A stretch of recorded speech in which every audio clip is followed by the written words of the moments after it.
এত বছরের সংসার জীবনে এই প্রথমবার সকাল থেকে একেবারে রাত পর্যন্ত রান্নাবান্না না করে আরামে বসে বসে কাটিয়েছি। তার মধ্যে আবার বাসায় মেহমানও ছিল, তবে রান্নাবান্না না করেও ঘরোয়া খাবার দাবার খেয়েছি একেবারে সকাল থেকে রাত পর্যন্ত। হঠাৎ করে হাজব্যান্ড থেকে এরকম সারপ্রাইজ পেয়ে আমি তো অবাক হয়ে গিয়েছি, কারণ সে একেবারে বাহিরের খাবার পছন্দ করে না। তার মধ্যে আবার এই যে দেখুন, আমার জন্য সারপ্রাইজ গিফটও ছিল। এনেই বলছিল এই গিফট বক্সটা একান্তই তোমার জন্য, তবে আমার এই গিফট বক্সে কি আছে আপনাদেরকেও দেখিয়ে দিব। আর এই যে সারাদিন রান্না বান্না না করে হাতে ফ্রি সময় পেয়ে আমি কিন্তু বেশ মেহেদি লাগিয়ে নিয়েছি 2 হাত ভরে।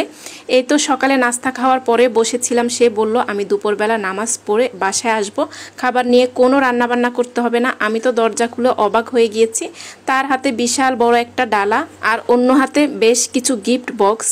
আমি বললাম এটা তো অনলাইনে খাবারের ভাইরাল ডালা, তুমি তো কখনোই অনলাইনের খাবার পছন্দ করো না, বাহিরের খাবার পছন্দ করো না।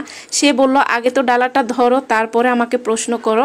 এই তো ডালাটা এনে টেবিলে রেখে দিলাম, সে ফ্রেশ হতে গেল। তবে আমি তো খুবই এক্সাইটেড, জিদনিও এক্সাইটেড। কি অর্ডার করলো সে আমাদেরকে বলেনি, তার মধ্যে আবার গিফট বক্সও নাকি আছে। খাবারের আগে আমি গিফট বক্সটাই খুলছিলাম, এখানে একটা চিঠির মতো ছিল, সেটাও আমি দেখছিলাম। এটা একটু পরে দেখাচ্ছি কি আছে না আছে। সবার আগে আমার গিফট বক্সটা খুলে নেই।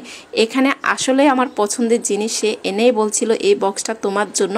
এখানে আমার সব পছন্দের খাবার ছিল। আরও একটা বক্স ছিল, এটাও খুলে দেখলাম খুব মজাদার ফিরনি রান্না করা আছে। মানে খাবারগুলো দেখেই মন ভরে যাচ্ছে। এই সবগুলো খাবার কিন্তু লাবণীস ক্যাটারিং থেকে অর্ডার করা হয়েছে, আমি স্ক্রিনে দিয়ে দিয়েছি। আপনাদের কারো যদি প্রয়োজন হয় এরকম ঘরোয়া খাবার খেতে চান তাহলে কিন্তু অর্ডার করতে পারেন। আর আপুদের পেজটা লাইক ফলো দিয়ে রাখবেন, এখানে ঘরোয়া অনেক ধরনের খাবার পাওয়া যায়, চাইলে আপনারা ফ্রোজেন খাবারও অর্ডার করতে পারেন। জিদনির বাবা ফ্রেশ হয়ে এসে আমাকে হেল্প করছিল খাবারগুলো খোলার জন্য। আর ওই যে একটা চিরকুট চিঠির মতো ছিল, ওখানে খাবারের সব মেনু ছিল, মানে কি কি অর্ডার করা ছিল সেগুলো ছিল, মিলিয়ে দেখছিল সব ঠিক মতো আছে কিনা।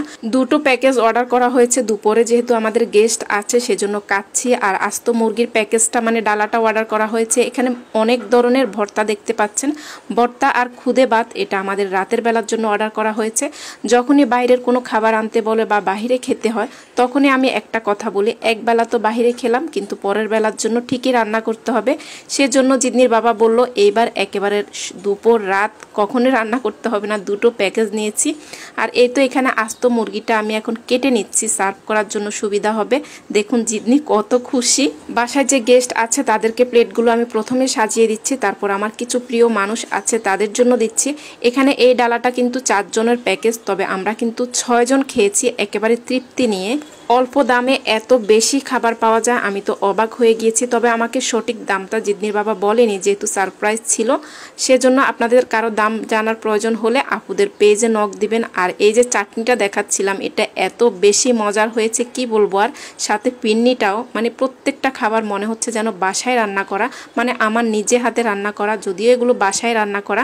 আপু খুব যত্ন সহকারে প্রত্যেকটা খাবার রান্না করে দিয়েছে। দেখুন মাংসগুলো কত সফট হয়েছে, কাবাবটাও অনেক বেশি মজার ছিল। দুপুরে খাবার খাওয়া শেষ, এখন আমরা রাতে খাবারে চলে এসেছি। আমি কিন্তু আপুর পেজটা ট্যাগ করে দিব এবং ডিসক্রিপশন বক্সেও দিব। আর এই যে স্ক্রিনেও কিন্তু দিয়েছি, আপনাদের যাদের প্রয়োজন হবে অবশ্যই খাবার অর্ডার করবেন এবং পেজটি লাইক ফলো দিয়ে রাখবেন। আর এই তো রাতের খাওয়ার আগে আমি মেহেদি পরে নিয়েছি, মেহেদিগুলো এখন শুকিয়ে গিয়েছে। আর এই খাবারগুলো আমি রাইস কুকারে ভাপ দিয়ে একটু গরম করে নিয়েছি। এই প্যাকেজটার নাম হচ্ছে মুড চেঞ্জ প্যাকেজ। এখানে অনেক ধরনের ভর্তা আছে, আর ভর্তা ভাত আমার সবসময় অনেক বেশি পছন্দের। আমরা 3 জন খেয়েও আরও অনেকগুলো থেকে গিয়েছে। পরের দিন সকালে আমরা নাস্তাও করতে পেরেছি। এটা যদিও 3 জনের প্যাকেজ ছিল। প্রত্যেকটা খাবারের টেস্ট 100-তে 100 ছিল আলহামদুলিল্লাহ। আজকে খাবার খেতে খেতে বিদায় নিচ্ছি। আল্লাহ হাফেজ, আসসালামু আলাইকুম।